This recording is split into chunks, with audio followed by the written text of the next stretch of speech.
Hi guys, welcome to Tara Vlogs. நம்ம இன்றைக்கி என்ன பார்க்க போகிறோன்னா why I started YouTube channel for me. வாங்க வீடியோக்குள்ளே போகலாம். எதுக்காக இந்த பொண்ணு யூடியூப் சேனல் ஸ்டார்ட் பண்ணியிருக்குன்னு பார்க்கலாம். ஹாய் காய்ஸ், எல்லோரும் ஒரு ரீசனுக்காக தான் யூடியூப் சேனலை ஸ்டார்ட் பண்ணுவாங்க. அதே மாதிரி ஸ்டார்ட் பண்ணதா நானும். பிகாஸ் நான் ஏன் ஸ்டார்ட் பண்ணேன்னா என்னோடய ரொம்ப பெரிய எப்படி சொல்கிறது, ரொம்ப பெரிய ஸ்ட்ரெஸ் பர்ஸ்டரில் தான் நான் ஸ்டார்ட் பண்ணேன் யூடியூப் சேனலை. என்ன நீடு எனக்கு வந்துச்சுன்னா பிகாஸ் இங்கே நான் மேரேஜ் ஆகி வந்த ஊர் கொஞ்சம் வில்லேஜ் சைடு. ஸோ அங்கே ஜாப் வேக்கன்சிலாம் பார்த்திங்கன்னா ரொம்ப ரேர் தான்.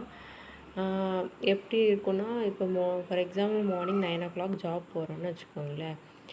நம்ம கேர்ள்ஸ்னால 8:30 விட்டுருவாங்க.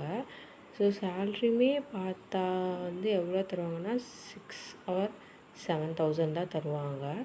அண்ட் லீவ்லாம் கிடைக்காது, ரொம்ப ரேர் தான் அந்த மாதிரிலாம். ஸோ இதுதான் இங்கே காமனாக ஃபாலோ பண்ணுற திங்ஸ்லாம் இங்கே. அதே மாதிரி நான் ஏன் இந்த ஜாப் போகலைன்னா என்னோடய ரீசன் என்னன்னு பார்த்தீங்கன்னா, எனக்கு இங்கே யாருமே சப்போர்ட் பண்ண ஆள் இல்லை. பிகாஸ் எங்கள் மம்மி டேடி கோயம்புத்தூரில் இருக்காங்க. ஸோ மம்மி டேடிக்குமே உடம்பு சரியில்லை. அவங்களாலையும் என்னோடய பையனை பார்த்துக்க முடியாது. ஸோ என் ஹஸ்பண்ட் மட்டும் தான் ஜாப் போகிறாரு.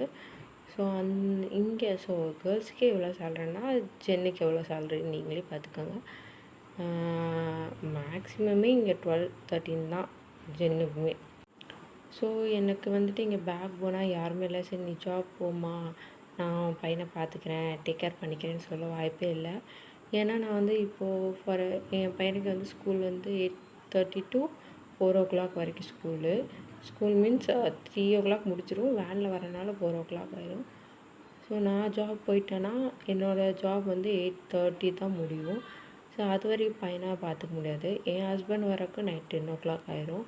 ஸோ நாங்கள் 2 பேரும் வேலைக்கு போயிட்டா இவனை யார் பார்த்துப்பான்? இவன் பாவம் எல்கேஜி தான் படிக்கிறான். ஸோ நீ டேக் கேர் பண்ண முடியலையே, என்ன பண்ணுறது, என்ன செய்யுது, எப்படி?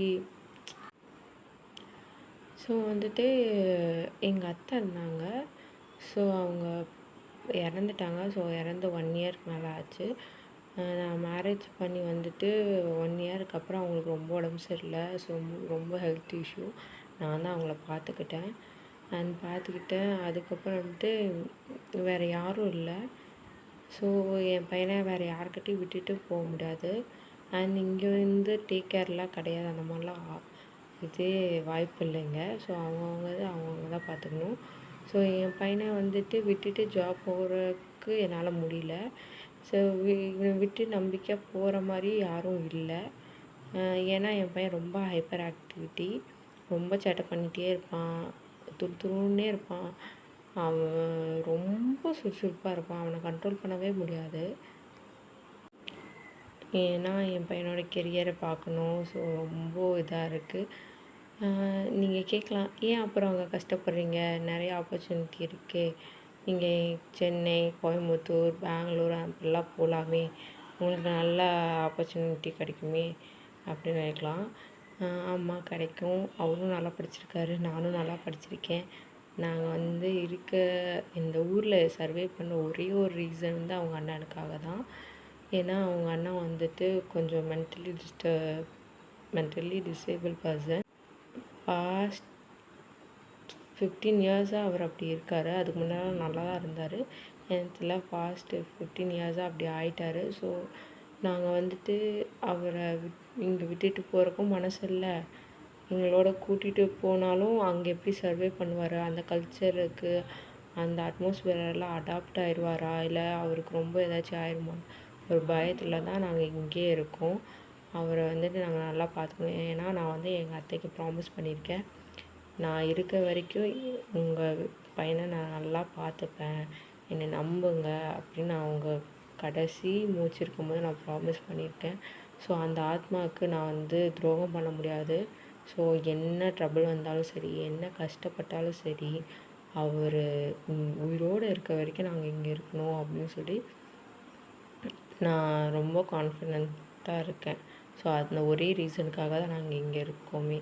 இல்லைன்னா எங்கள் ஃப்யூச்சரு நோக்கி நாங்கள் போயிடுவோம். அதனால தான் என்னால் வந்து வெளியே ஃபர்தராக எங்கேயும் போக முடியல. அந்த டைம் தான் எனக்கு கிளிக் ஆச்சு, நம்மளும் யூடியூப் ஸ்டார்ட் பண்ணலாம். ஸோ நம்மளுக்கு அது வந்து யூஸ்ஃபுல்லாக இருக்கும். நம்மளுக்கு வந்துட்டு பிகாஸ் நான் வந்துட்டு ஜாப் போனாலும் என் பையனுக்கு உடம்பு சரியில்லைனா லீவ் போட முடியாது. இதே நான் யூடியூப் சேனலில் நான் வீடியோஸோ போஸ்ட்டோ ஏதாச்சும் ஒன்று போட்டாலும் என்னோடய கம்ஃபர்டபுளுக்கு ஏற்ற மாதிரி நான் வீடியோஸ் போட்டுக்கலாம். இப்போ என் பையன் தூங்கினதுக்கப்புறம் நான் ரெக்கார்ட் பண்ணலாம், வீடியோ எடிட் பண்ணலாம், போடலாம். என் பையனையும் நான் நல்லா பார்த்துக்கலாம். அவனுக்கு போக தான் மிச்சம் எல்லாமே எனக்கு என்னை பொறுத்த வரைக்கும் ஆஸ் அ மாமா. ஸோ அந்த ஒரே ரீசனுக்காக தான் நான் யூடியூப் சேனல் ஸ்டார்ட் பண்ணேன். ஸோ எனக்கு தெரிஞ்சு எனக்கு இதே பெரிய விஷயந்தான். 107 பேர் சப்ஸ்கிரைப் பண்ணதே பெரிய பெரிய ஆச்சரியந்தான். பிகாஸ் நான் வந்துட்டு எதிர்பார்க்கல, யாருமே எனக்கு வந்து சப்போர்ட் பண்ண மாட்டாங்க. எனக்கு 10 சப்ஸ்கிரைபரே வர்றது கஷ்டம்னு நினச்சேன். எனக்கு 107 சப்ஸ்கிரைப் வந்ததே ரொம்ப ரொம்ப ரொம்ப சந்தோஷமாக இருந்துச்சு. பார்க்கும்போது பரவாயில்ல, நம்மளும் வீடியோ போடும்போது இவ்வளோ பேர் சப்ஸ்கிரைப் பண்ணுறாங்களே அப்படின்னு சொல்லி. ஸோ உங்கள் எல்லாத்துக்கும் எனக்கு ரொம்ப ரொம்ப ரொம்ப தேங்க்ஸ். அண்ட் இன்னும் சப்போர்ட் பண்ணுங்கள், என் லைஃப்பை இம்ப்ரூவ் பண்ண ஹெல்ப் பண்ணுங்கள். Thank you so much. மறக்காமல் ஒரு எப்படி சொல்கிறது, இது ஒரு ரூல் மாதிரி யூடியூப் சேனல் ஸ்டார்ட் பண்ணுறவங்களுக்கு. ஸோ மறக்காமல் இதையும் பண்ணிடுங்க. பிடிச்சிருந்தா வீடியோவுக்கு சப்ஸ்கிரைப் பண்ணுங்கள், பிடிச்சிருந்தா லைக் பண்ணுங்கள்.